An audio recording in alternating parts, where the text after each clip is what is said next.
everyone, and welcome to another episode of the Business Growth Show, where we talk about all components of business and how to utilize them for exponential growth. My name is Nathan Cassiotis. I'm a business growth expert where I help business owners grow and scale to create wealth and freedom. And today, I have an awesome guest. He's a pro athlete, sports and executive coach, leadership facilitator, coach developer, and the head of performance coach development at Tennis Australia. He's a well-credentialed leadership and organizational development consultant with a high-performance sport background as a professional athlete, coach, and administrator, and his broad experience in designing and leading strategic transformational change initiatives at the senior executive level across multiple sectors. And his diverse background with expertise includes facilitation, leadership, culture change, high-performing teams, organizational resilience, and well-being. And Andre Agassi said Scott is a walking testament to what the human spirit is capable of. Welcome, Scott Draper, and thank you for being on my show.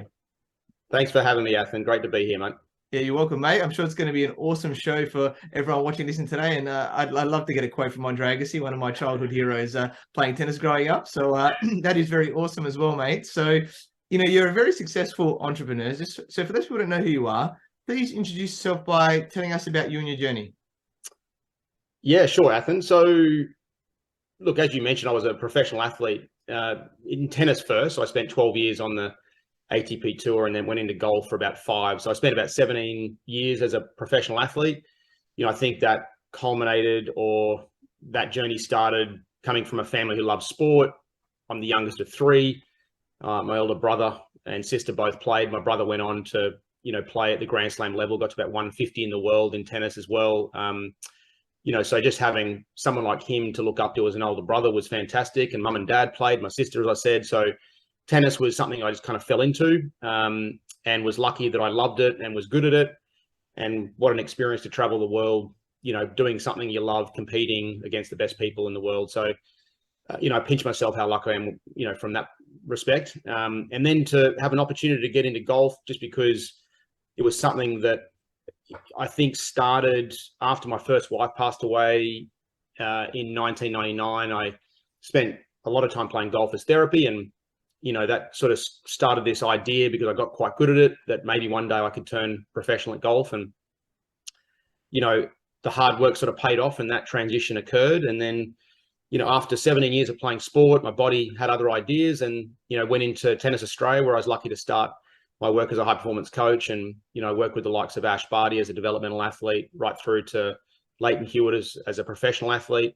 And then went into sports administration. So I sort of went from coaching into leadership and, really found that a fascinating time in my life. Probably one of the hardest transitions I think I've made from, sort of getting the best out of myself and then trying to help others from a coaching standpoint, but then trying to lead teams and a system became a whole new challenge. And, learned a lot about myself. I did some nice things, but geez, you make a lot of mistakes as a young leader. And, I think through some leadership development opportunities, I fell in love with the idea of getting out of sport and maybe becoming a facilitator, because some of the programs that I was part of, had some phenomenal facilitators. And it just started this idea in my head that, geez, I think I'd like to do that kind of work. So, at 40, I went back to university. I did an MBA in leadership and innovation and strategy, and found the next transition very, very difficult to take a sports CV into corporate, but was lucky to get a job at KPMG after about 20 months of looking for a job, doing some consulting and whatnot.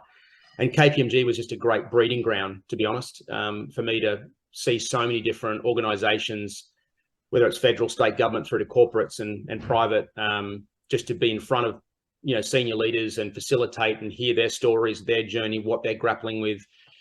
I think that maybe 5 years of my life there was just such a steep learning curve, and lucky to still have a very close relationship with KPMG. I've got my own business and, I just love what I do, which is fundamentally trying to help people be the best they can be. And if it's through to the leadership domain where they're leading teams, how do they get the best out of others? So it's a privileged position, and I'm very thankful and, as I said, grateful every day for the work that I do.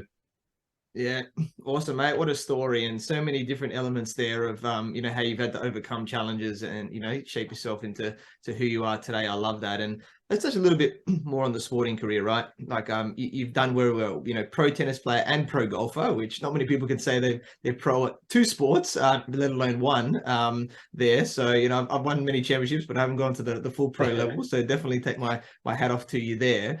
Talk to us about that, because I think there's a lot of transferable skills that get learnt in sport, you know, for business, and how those have shaped you, you know, into who you are today and what you've learnt from that. Yeah, I mean, it's not probably an easy thing to, you know, summarize into maybe one thing or a few things. It's in some respects a list of things, but you know, I think the one thing that I found very influential in a positive way about playing tennis. I mean, tennis, for those that don't know much about tennis, I think it's a very lonely place to be, which is on a tennis court. You know, you're trying to problem solve yourself. You know, you're dealing with all these different emotions. Your opponent is trying to put you into positions that you don't really want to be in, and you're trying to do the same back to him. So there's kind of this constant arm wrestle, and this fluctuation of emotions and whatnot that go with it is, you know, a highly challenging place, and particularly when it's your livelihood on the line, right?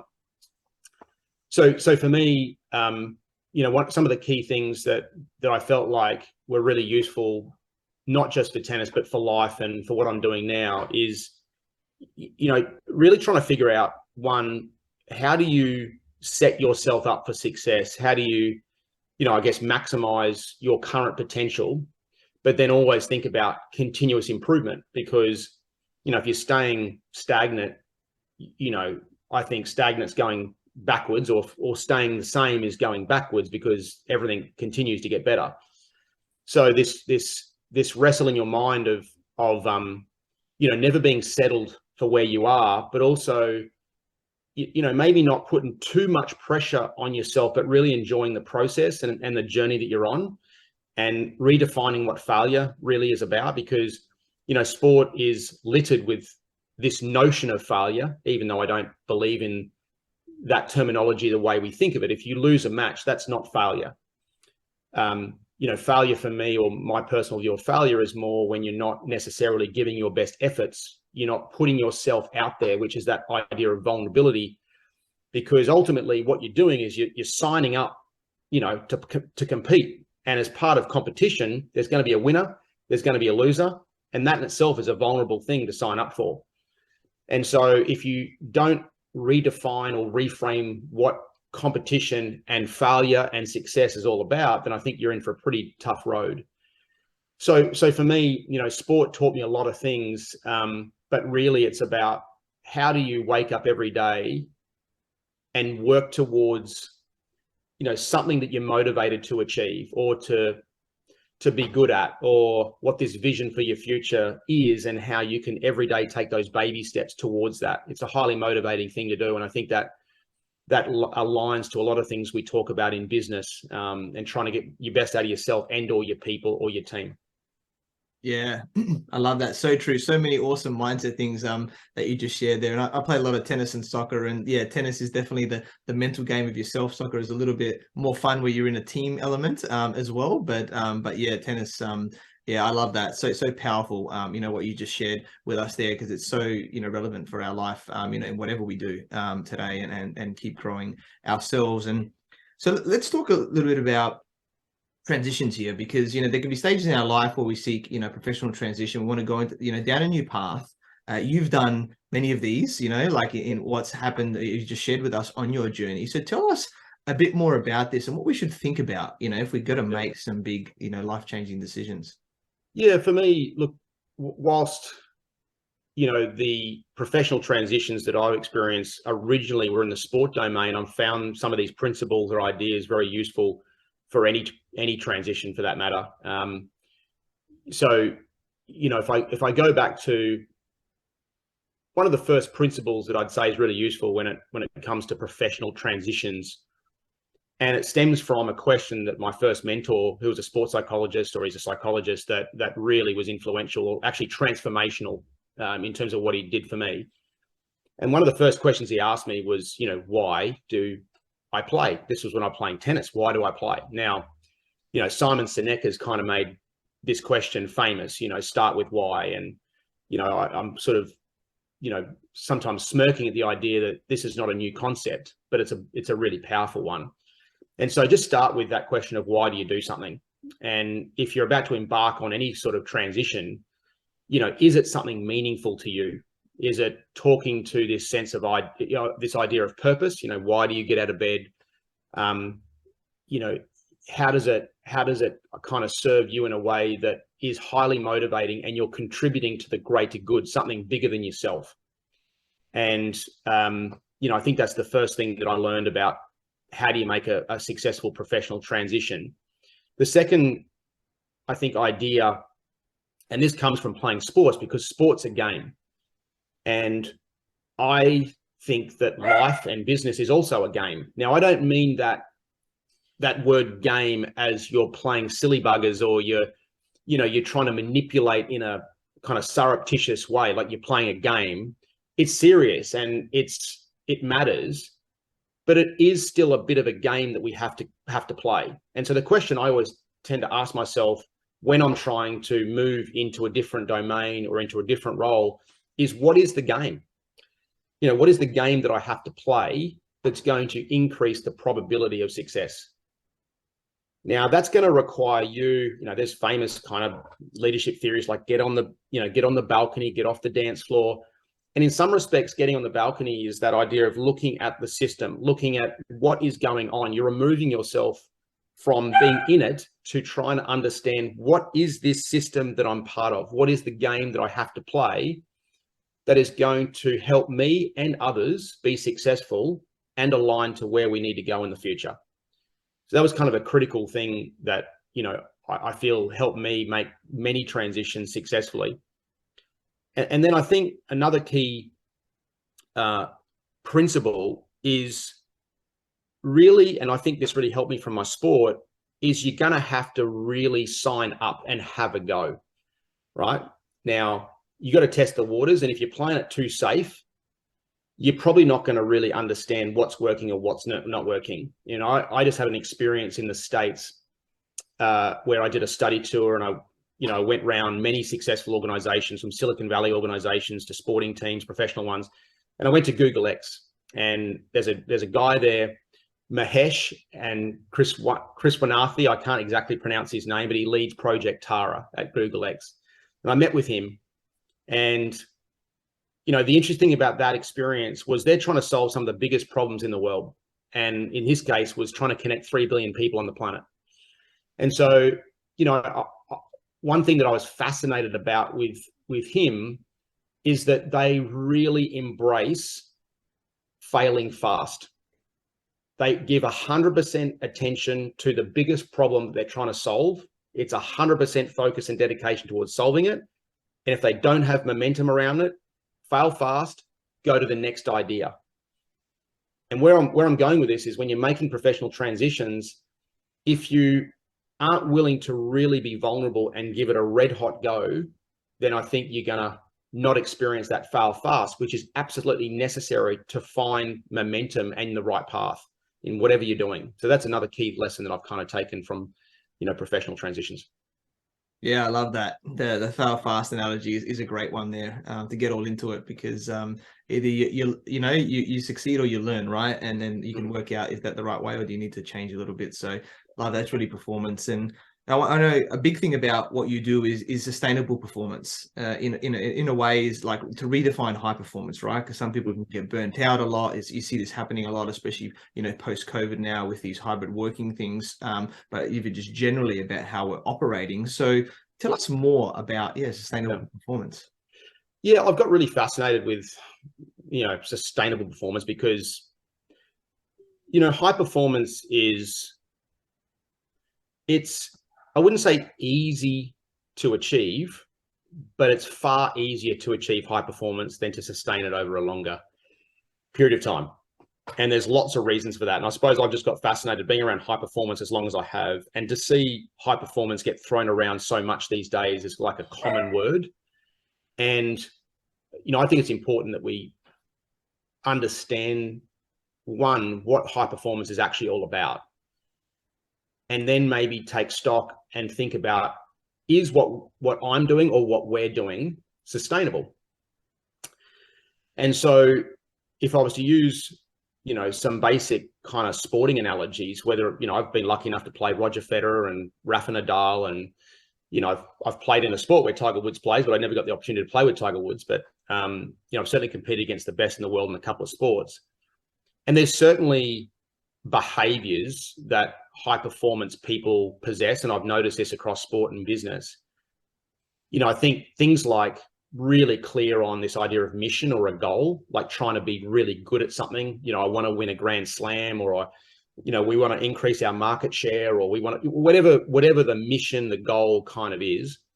These are really synonymous things, or things that are shared. Then I think there's this kind of really clear understanding about what strengths, what things we or I bring to the table that's going to make us competitive or successful. And there's a genuine focus about honing those strengths, practicing those strengths, putting them under pressure, testing them, getting all sorts of people around you to make sure that they're giving you appropriate feedback and how you're continuously improving. And there's incredible discipline and focus about what really matters. There's just a few key behaviors and things that you see all these successful people, do.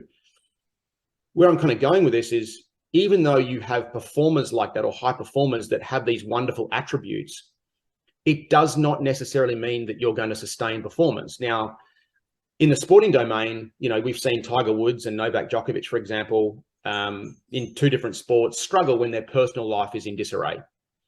Okay, even though they're incredibly mentally tough and strong, when things outside of their profession or their vocation is not aligned to, that idea of holistic performance, then they're going to struggle. And I think the same thing applies with a lot of successful leaders, successful teams, sometimes, that you're that blinkered and that focused on being good at one thing that sometimes you're not paying attention to things that can T-bone you. Now, in terms of my journey, I've certainly experienced, I've mentioned the loss of a spouse, which is something where life T-bones you, and it's very unexpected. And in my case, it was somewhat expected because she had cystic fibrosis, but certainly not at the age that she passed. And I've also had some other challenges like obsessive compulsive disorder, etc. So that I know I've experienced things in life where, you've got to be paying attention to not just things like your capability or in sport, the weapons you possess, but it's actually your family relationships intact. Things like being hard on yourself, practicing self-care, which I've been really poor at, in my life. These are the kind of things outside of being a high performer that can derail you.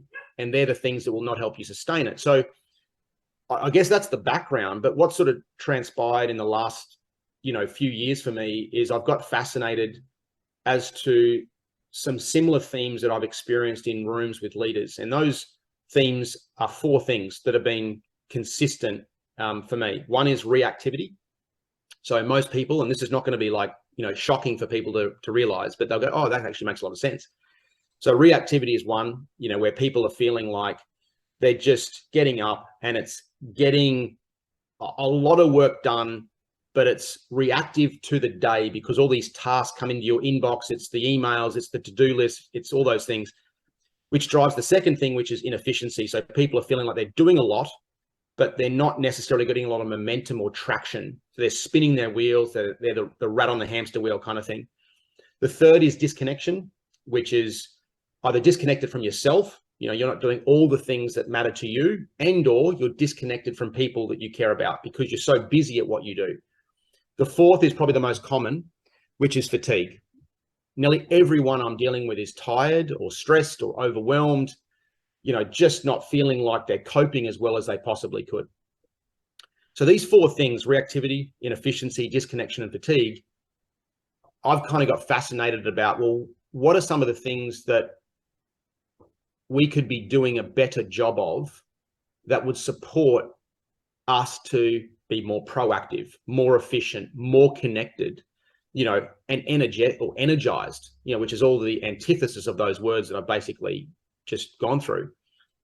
And so through my own experiences, but also through a lot of research, I believe there's three pillars that that really can play a great role in us achieving sustainable performance. One is self-compassion. And again, I mentioned that that's something that I haven't done a great job of in my life. And self-compassion really is about things like, if I'm struggling, I'm going to take notice. I'm going to pay attention to the fact that I'm struggling. I'm going through a period of adversity or increased stress, or life's done something to me.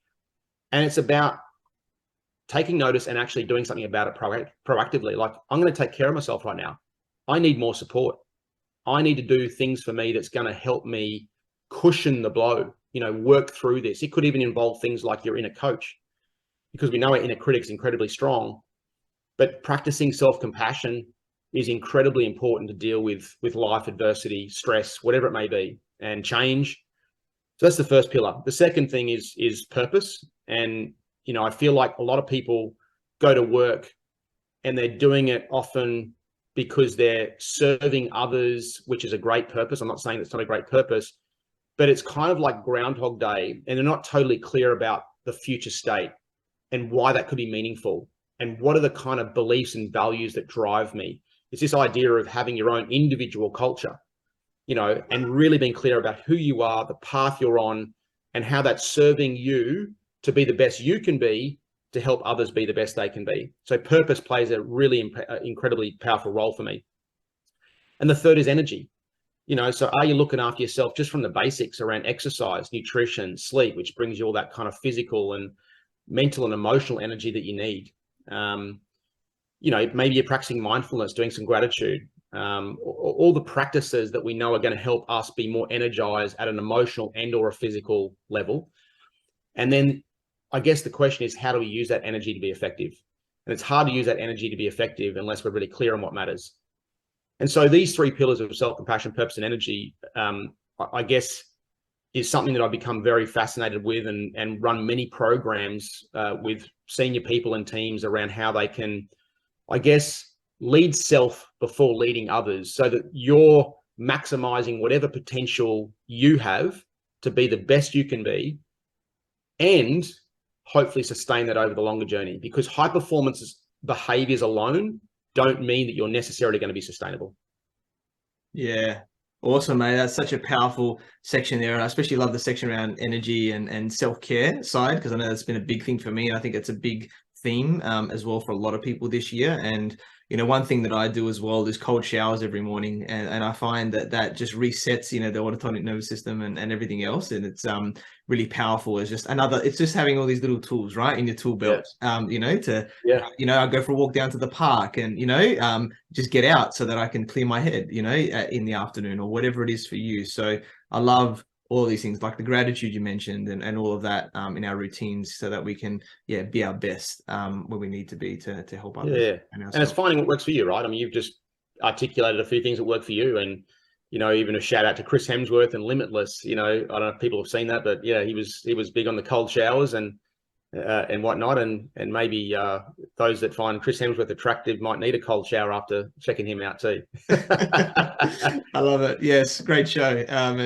Chris is doing some awesome stuff down there, and little ways that we can help ourselves in that area. One thing you mentioned there, which is really powerful, was about leadership, right? And about leading ourselves so we can lead others better, and it's obviously extremely important for large organizations, right? Like we need to have great leaders to move that forward. So when you're looking at organizations, tell us a little bit more about leadership. But what do you look at to see, like, how is the leadership going in that state, and how we can sort of be better leaders? So look, leadership,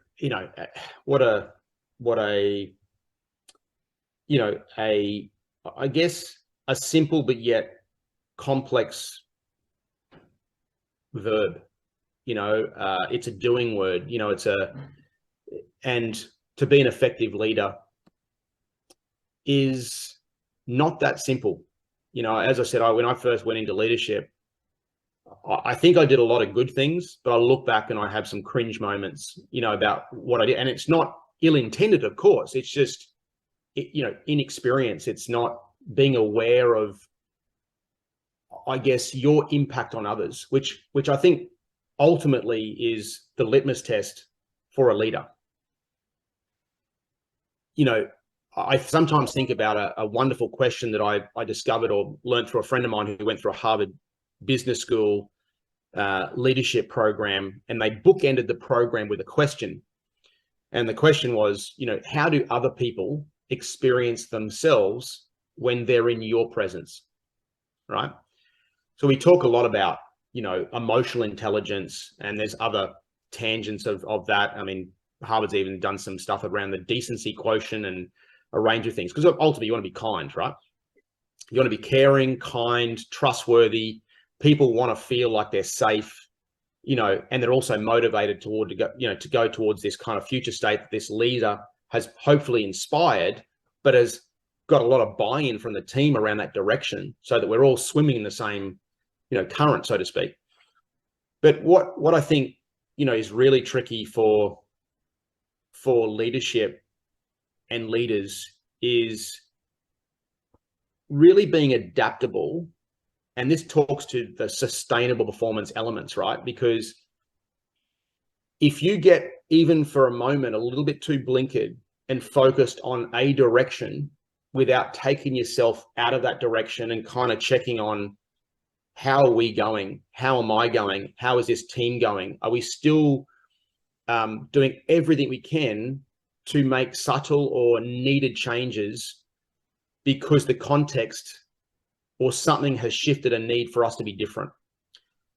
Managing change or managing ambiguity and leading people through that is an exceptionally difficult thing to do, because I think as human beings, you know, we want certainty. It's not a natural thing for us to kind of go, whoopee, we're going to be changing every day, or we don't know where the future lies. I mean, that's just not a natural thing for human beings to kind of be comfortable with.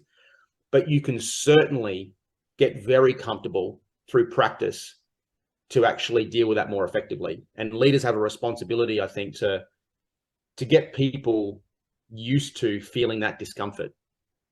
And because we want certainty, what we can do as leaders is, in some respects, apply these technical solutions to an adaptive problem, which is certainly something that Ronald Heifetz, who's a leadership guru, has spoken a lot about and written a lot about. And, you know, again, leaders have a responsibility to, I guess, empower, inspire, and develop skills in their people to be able to navigate those periods that we just don't have an answer for. So that's something I'm really looking for more and more when I'm seeing or dealing with leaders. Yeah, awesome, mate. Love that. So powerful, and how powerful that is. And obviously leadership, you know, indirectly and directly really influences the culture, right, of the business, because and that's really important, because if you've got some issues at whatever level of leadership, or, you know, what's happening, or maybe it's just the way things have always been done, you know, that sort of saying, then, you know, it can be really, powerful to understand that and how we can improve that, right? Because we want to make sure people enjoy what they're doing, like their workplace, right? Because it's not just the leader specifically, but it's everything about how everybody does things, right? For their performance, you know, in what we're doing, and so everyone's moving on that. So just, you know, talking a little bit about culture and your thoughts, and maybe if people are thinking our culture isn't the best, what's some ways that we could potentially improve, you know, the culture as well? Yeah, look, culture, again, you know, I'm certainly fascinated, and I think we all have experienced times where we've been in a good culture or a great culture and a not so good culture. It's palpable, right? I mean, now I'm gonna leverage off a little bit of Michael Henderson here, and you know, just recently seen some of his work, and he's a corporate anthropologist, and I think for those that are interested more, he's one guy that I'd certainly have a look at around culture, with just some of the thinking. But, you know, culture, one thing he says is that culture isn't measurable, right? And I think that's a really interesting thing to think about, because we often do a lot of pulse surveys and, you know, whatnot, but it's people's opinion about how things are going.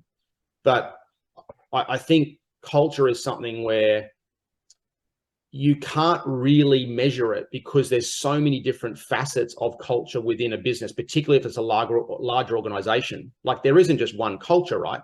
I mean, there's all sorts of pockets of different cultures within teams, but you want to make sure ultimately that you're optimizing, and I'm definitely borrowing Michael Henderson's thinking here, that you're optimizing the culture to align to the strategic intent. Right. So sometimes we think about culture and the values and the behaviors that we're bringing to the table. We might think they're terrific and we're aligned to those values or those behaviors, but is that helping us really be effective in our context? So how do you kind of leverage off culture to deliver performance is kind of the ultimate question, right? You know, I think about this at an individual level. And so when I think about culture, I get fascinated in, well, what's my individual culture? Right now, if you think about, well, what's your purpose? What's your vision for the future? What's your mission? What are your key values and behaviors? What are the things that give you the courage of your convictions?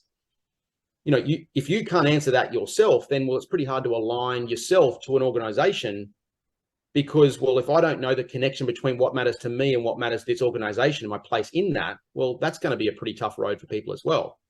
So doing the individual culture work, I think, is really important, as much as it is, okay, collectively, who do we want to be in the context of where we want to go?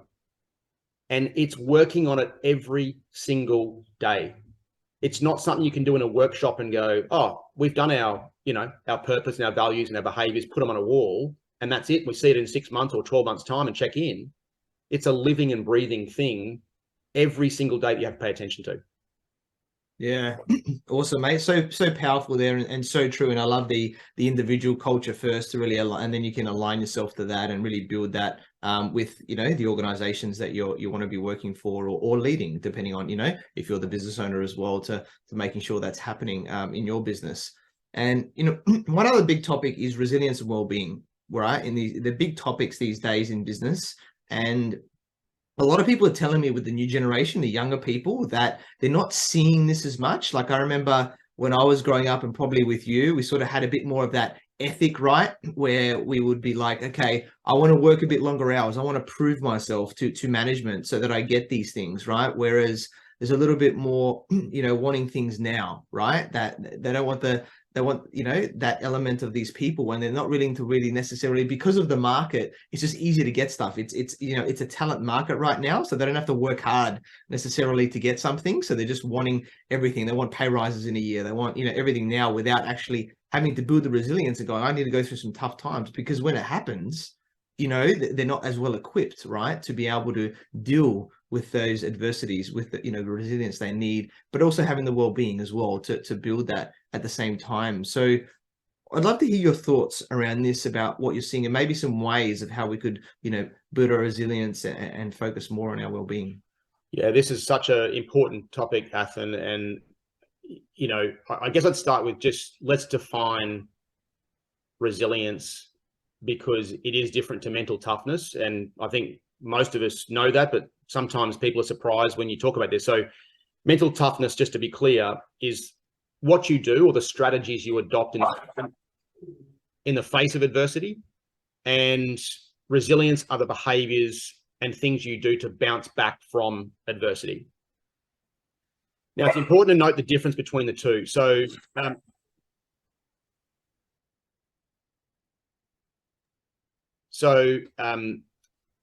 I think that delineation, first and foremost, to get that through your mind is really important. So what I'd say is, today we're spending a lot of time being mentally tough.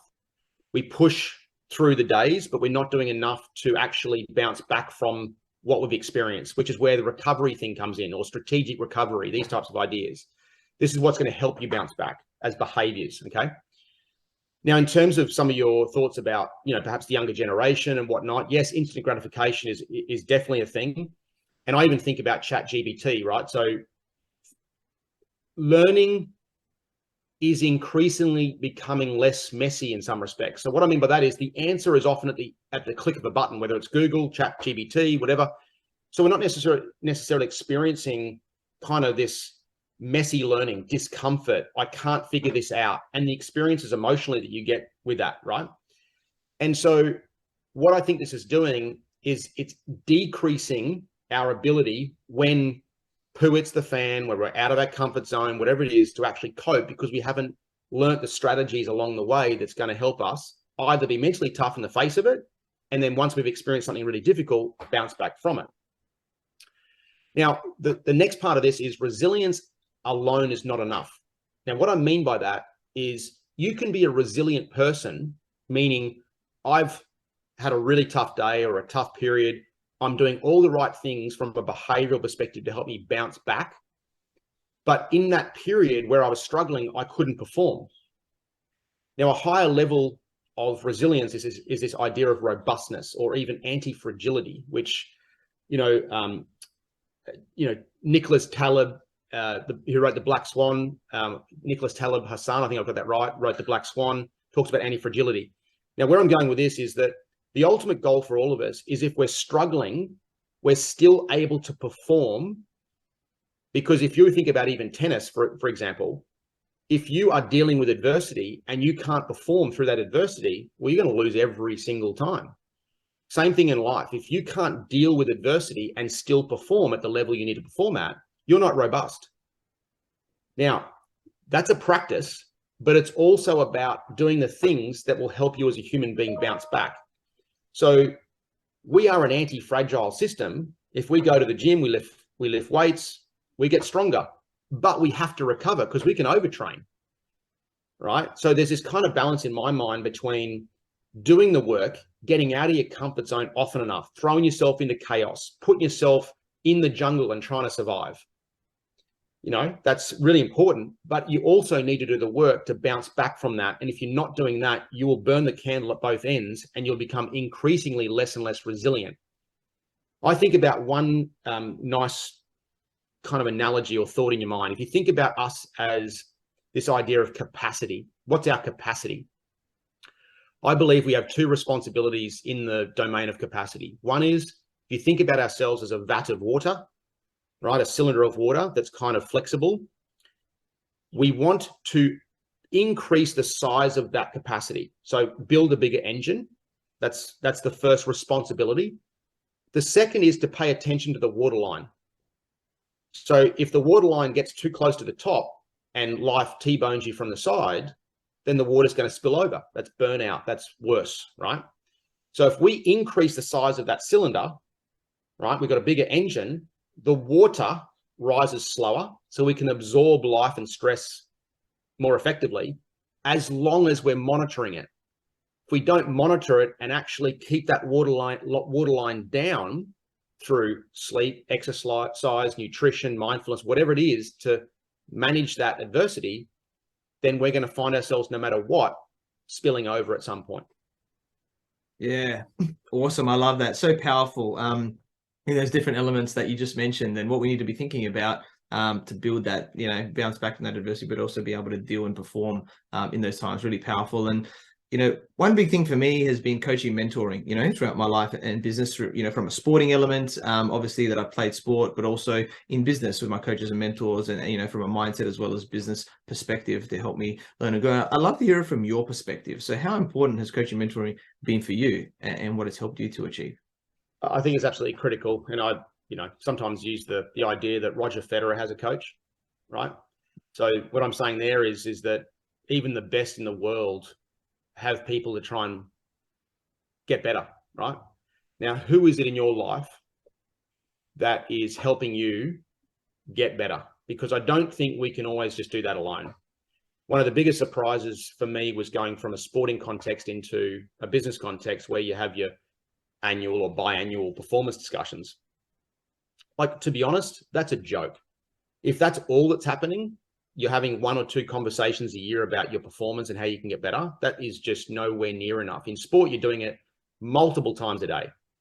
You're getting feedback, whether it's through coaches, through data, through other people, specialists, your own reflections on how am I going? What am I doing well? What can I do better? And that's a constant evolving cycle. So having a coach is critical, and or a mentor, and that they're very different.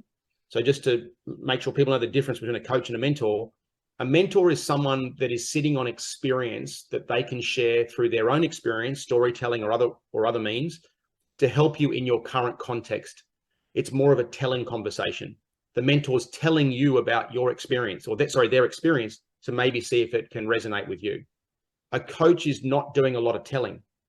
They're asking a lot of questions, effective questions. They're listening. They're trying to kind of funnel things to get to the meat of what's really going on. And sometimes that objective question or a really clever question is something you haven't asked yourself.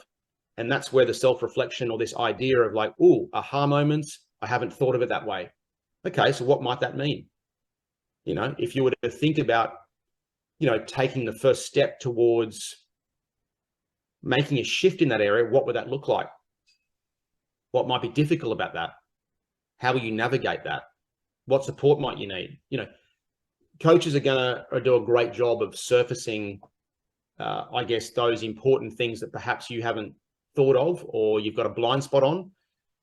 So I'd highly recommend anyone who doesn't have a coach to think about having a coach. Yeah, awesome, mate. Love that. Completely agree, and been very pivotal for me as well. And I'm an NLP master practitioner as well, so I help people to reframe their mindsets. And when you know how to ask great questions, you can get some great breakthroughs, right? You know, when you have those people around you. So really love important. that. So true. And been very powerful today, mate, about what you've shared with us. So much gold. And I guess as we're wrapping up, what one key piece of advice would you like to give to all the entrepreneurs watching and listening today? Yeah, a piece of advice for me, for anyone, entrepreneurs or people who are just embarking or on the journey to hopefully this future state that is motivating you, is just really embrace the process. Like I've always believed you can't control outcomes. You just can't. You can only focus on the process and increase the probability of that through this idea of high percentage plays. What's my high percentage play? What's something I can do today that's just going to move the needle or increase the chance of me achieving what I want to achieve? Define success and really focus on the things that matter towards that. Yeah, awesome. So true. Love that one, mate. And yeah, we connected through our network. So I learned about your awesome journey from being a pro tennis player and pro golfer to becoming a consultant and coach. And you're an awesome guy, so knowledgeable. I'm sure you continue to help businesses improve their leadership performance, resilience, and organizational development. Very grateful that we connected. I look forward to working with you. So Scott, how can people find you and get in contact with you? Yeah, thanks, Athan. It's been great to chat and appreciate you having me on the show. Hope it's been useful for people listening. Look, you can find me at my email address, scott@scottdraper.com.au. You know, I'm on LinkedIn as well. I'm not a huge social media person, so I haven't got a lot of presence out there. It's all been word of mouth, but LinkedIn or my email is a good place to start. Awesome. Definitely check out Scott there, guys. Connect with him and reach out because, yeah, so knowledgeable and how he can help, persons as well as organizations. So love that. And thank you to everyone for watching and listening to this show where we talk about everything on business growth. And please like, subscribe, and leave us a 5-star review. You can find me on LinkedIn, Facebook, Instagram, and YouTube as Ethan Cassiotis. So visit my website, ethancassiotis.com. And if you want to grow and scale your business, you reach out to me on any platform to see if we're a good fit. I completely agree with you. Or do I? The only way we know is if you tune in next time. So until next time, remember that our business grows when we learn skills and take action using them in spite of fear. So remember to design your growth and results.